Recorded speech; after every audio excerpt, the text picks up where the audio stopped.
is up, everybody? Welcome back to another tutorial. Today we're going to be taking a look at creating this destroyed cityscape, post-apocalyptic, destroyed, overgrown city kind of thing, like what we can see here in The Last of Us.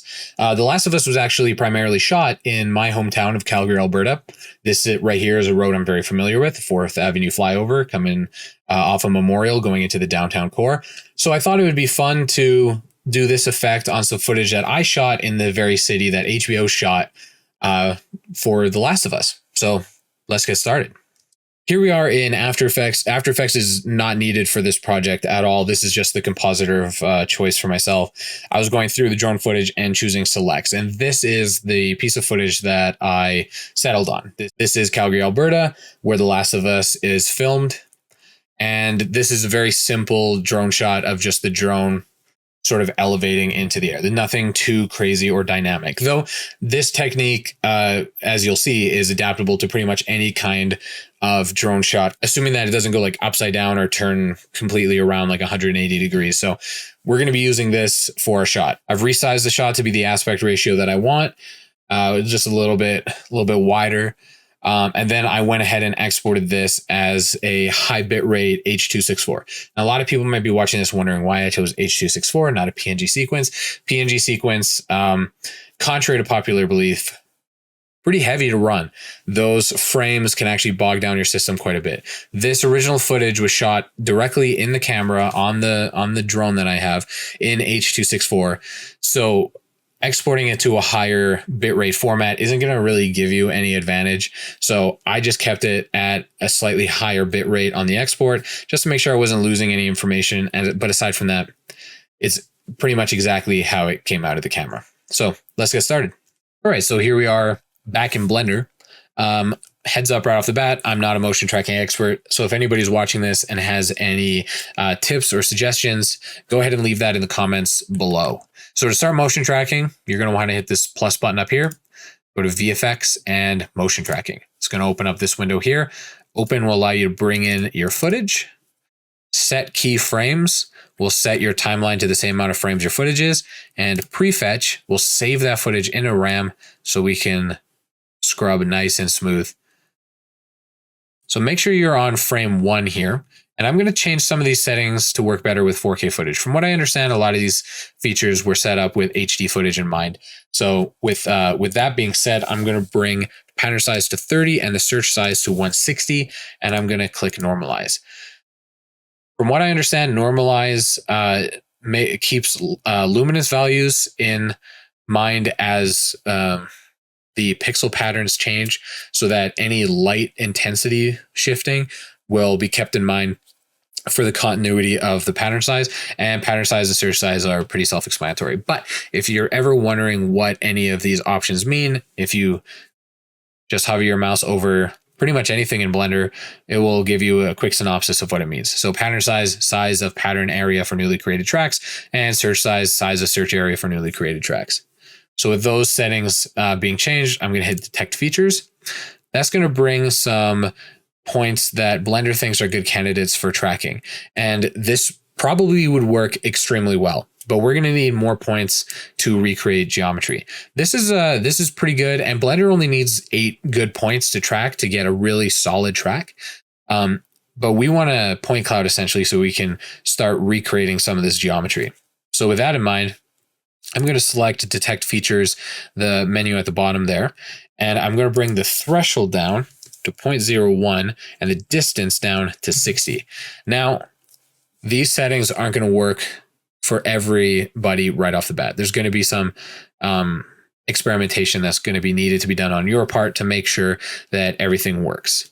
Now, again, to just understand what these mean, threshold, the threshold level to consider feature good enough for tracking, and distance, minimal distance accepted between 2 features. So that's all I'm changing there. So your footage may vary, but this so far is giving me a pretty good point cloud to work with. So with all of these tracking markers selected, I'm going to hit track forward. Now keep in mind, depending on your footage resolution, your bitrate, and your hardware, this is going to vastly change how fast any given shot is going to be tracked. Some of them are going to be tracked in seconds. Some of them are going to take a little while. So just keep that in mind and be patient when you're working.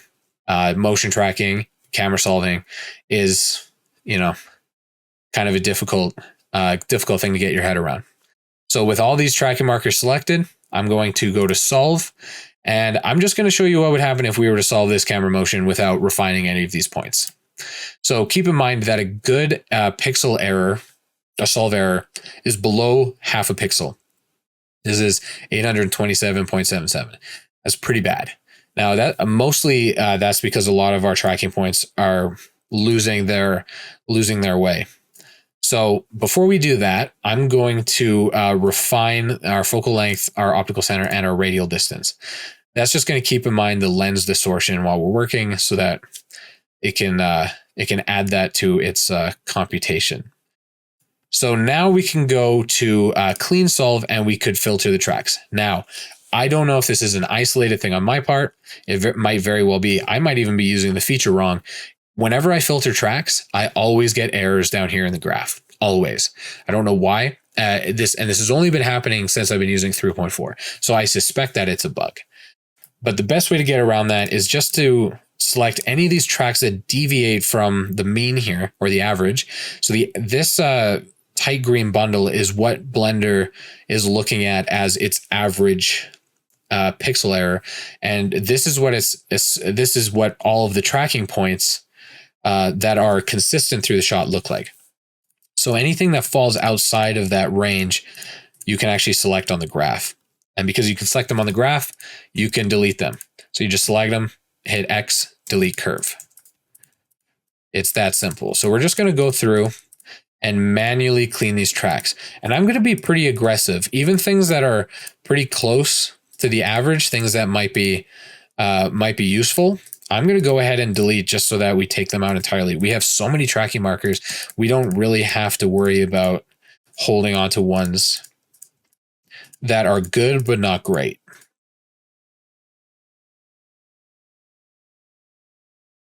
All right, so now that we've got that cleaned up, I'm going to go ahead and reselect solve camera motion. And hopefully that will be a little bit lower than 827 some odd pixels, and 0.24. That's pretty darn good. We could go in and we could refine this even more, but I think we've got a pretty good start. So just so you can see what I'm doing in this next part here, I'm going to select 3 of these tracking markers, and these are going to represent the floor. So these obviously are on the same general flat plane of the scene. And with these 3 selected, I'm going to hit floor. And look what happens up here on our layout window when I hit floor. That's going to bring everything down to the correct scale. So now the camera is in relative distance, at least, same distance above the ground that the drone was when I was actually flying it.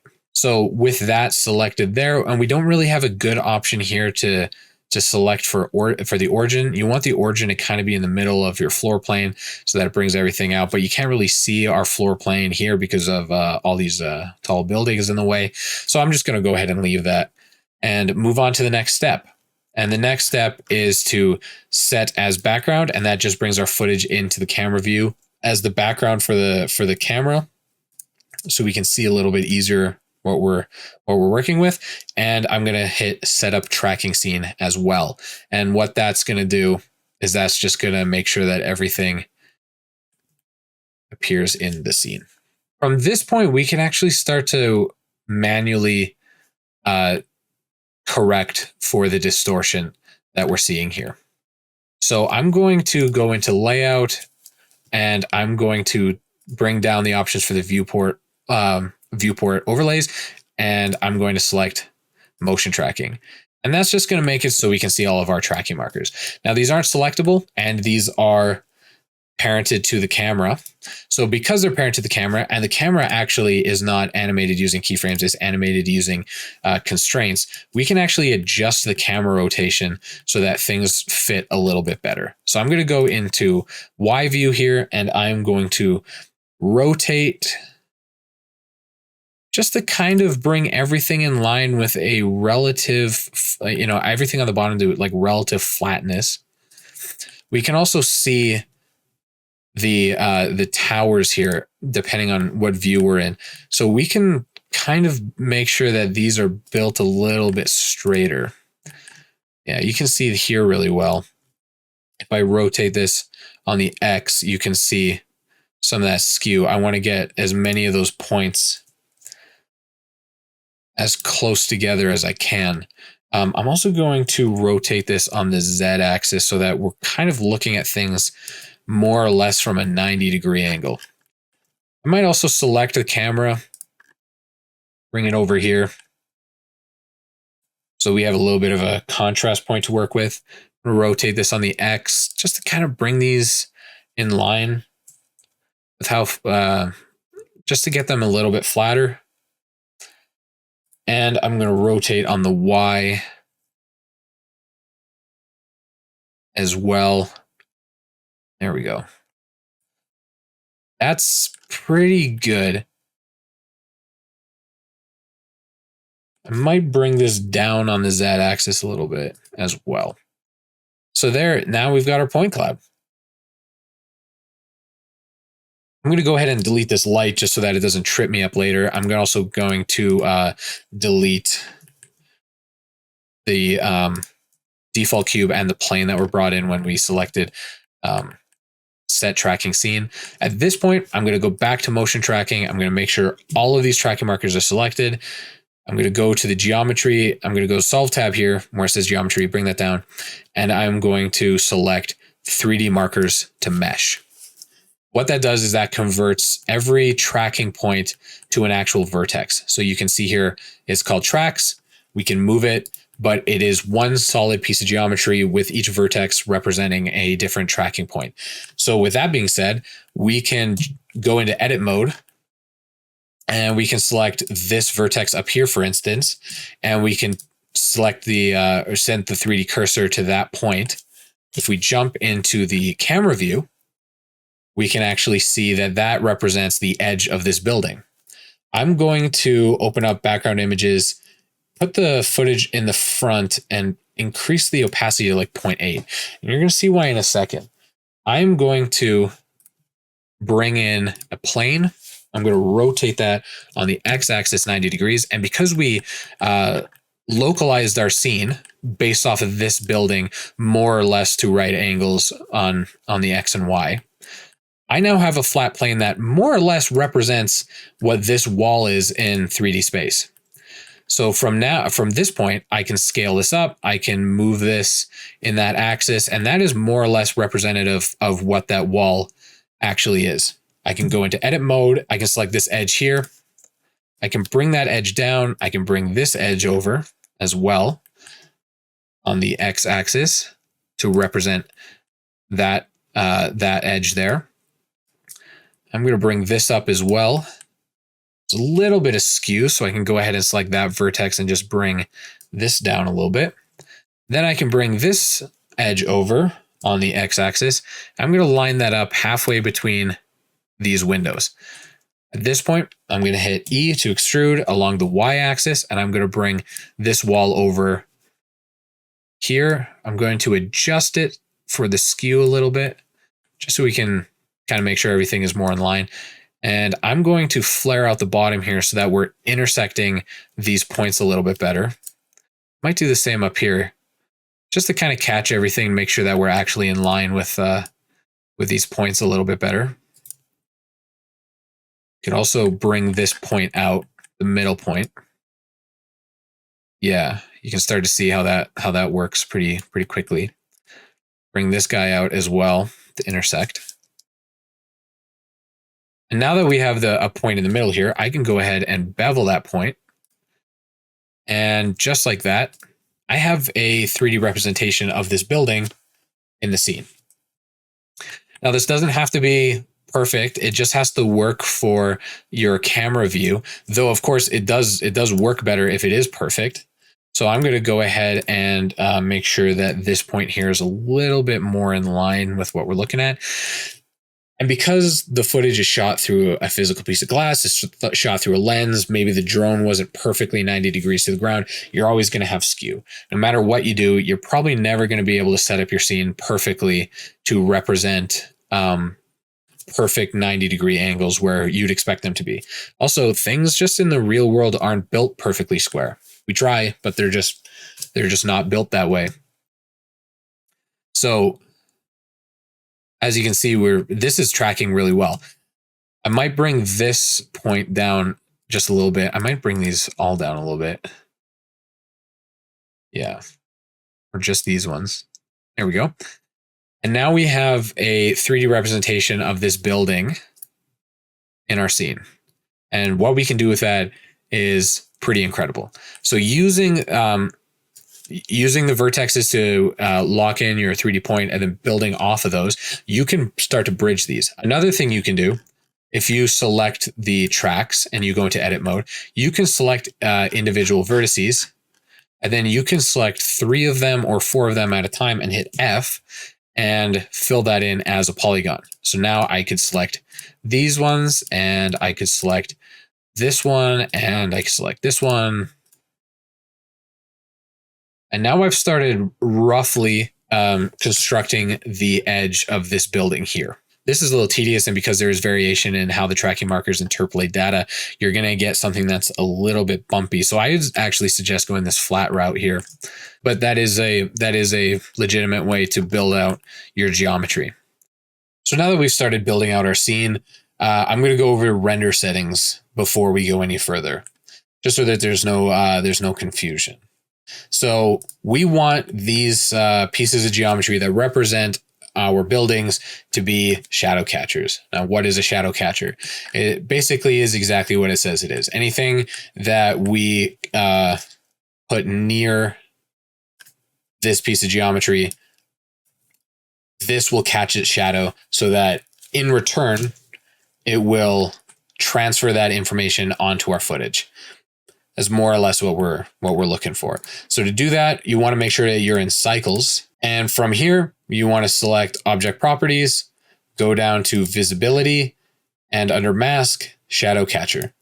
And that's really all you need to hit. So we'll go back into here and we'll take a look at rendered view. And now you can see nothing's really happening. Part of that is because our camera has our background image in the front. If we put it in the back, we can see that it disappears entirely. And the reason it did that is because under render settings, you want to go down to film and turn on transparent. So now the background, the entire world, is invisible to the camera. The geometry that we're building to represent our buildings is catching shadows, and anything that is not a shadow catcher will intersect with those objects like this. And you can start to see why this is such a powerful technique. I'm going to go ahead and add a light so that you guys can get a little bit better of an idea of what we're looking at. I'm going to increase this light to like 8, bring it up on the X. Then there, you can see it's casting a nice shadow on this building. That is roughly correct to the footage. Let's jump back into render settings and just set this to 64.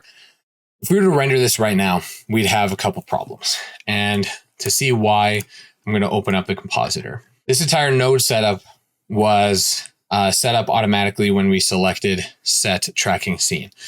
So to make it really easy, I'm just going to go ahead and delete everything and unselect use nodes. That way, when we render a scene, and I'm just going to render an example image here to start, when we render that image, you won't see the video layer in the background. All you'll see are the objects in the scene that are not set to shadow catchers, and the objects in the scene that are set to shadow catchers catching said shadows.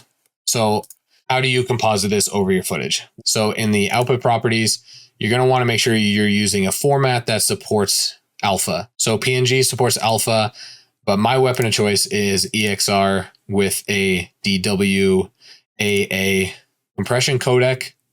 Make sure that alpha is selected, but you can use PNG if you want. Just make sure that you're using a format that supports transparency. So I'm going to go ahead and open up another scene that I have where I have built out a lot of this geometry already.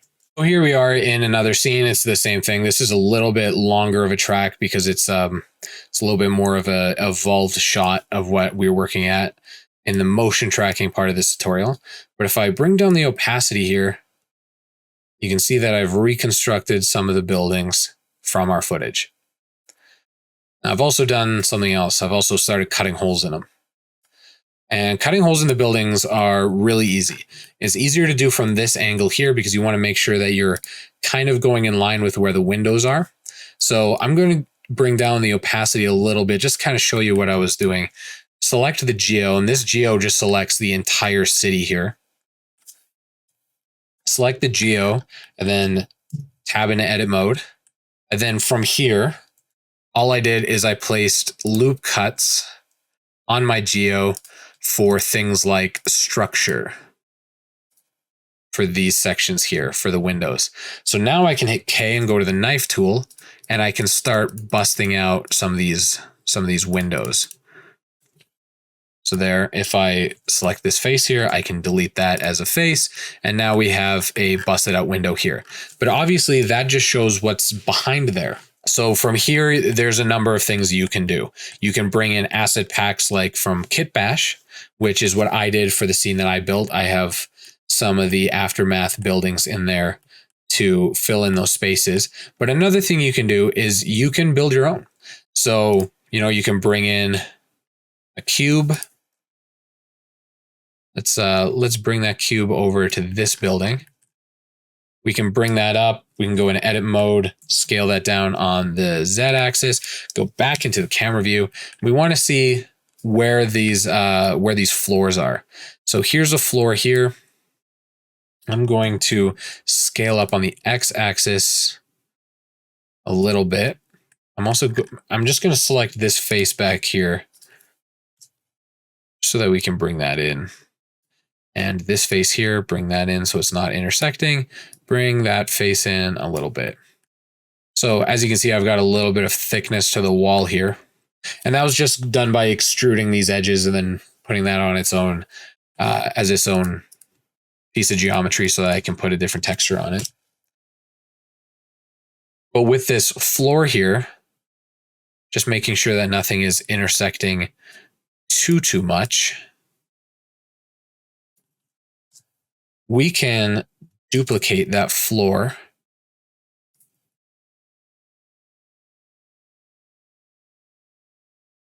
all the way up the building.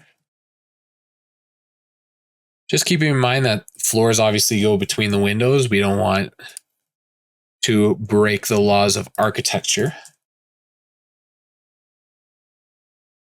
So just a couple more here, one up there, and one more up here, just so that we can't see through. Now we've got floors. I'm going to go ahead and select this back edge here and this back edge here. I'm going to hit Alt-E to extrude faces along normals. I'm just going to bring them out just a little bit and select these bottom edges here and then extrude those down on the Z axis. So now we have a contained piece of geometry to see through. I'm going to go into rendered view so you can get a better idea of what I'm looking at. And I'm going to bring the opacity to 100%, put the footage back in the back, and now you can see what I'm looking at. I'm looking through the hole in the building at its structure. That perfectly tracks the entire scene. There's a little bit of sliding going on. That's just because of cycles kicking in on the render. I assure you this is a perfect track. If you want to get fancier with it, we always can. We can select those floors. We can go back into edit mode. We can select this top floor here. We can hit subdivide a few times. From here, we can select columns that go all the way down the building. So let's select maybe this one. No, this one here, just in line with that back edge there.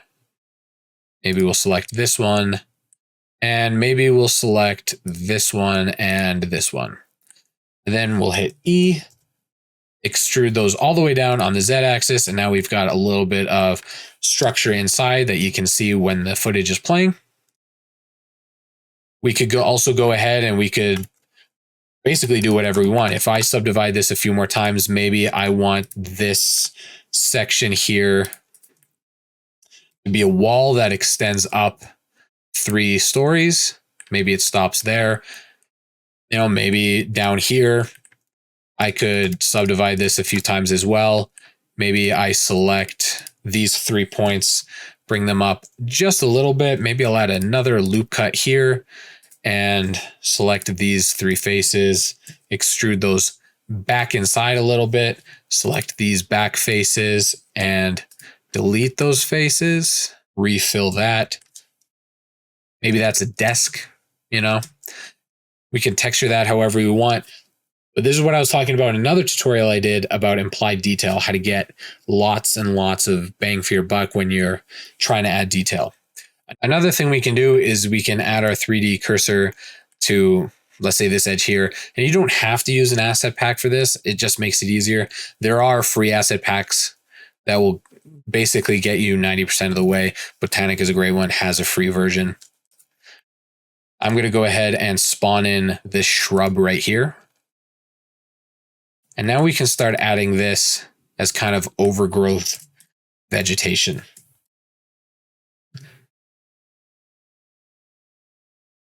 So you know, just using one asset might seem like kind of a weird choice, but to make a scene that renders quickly,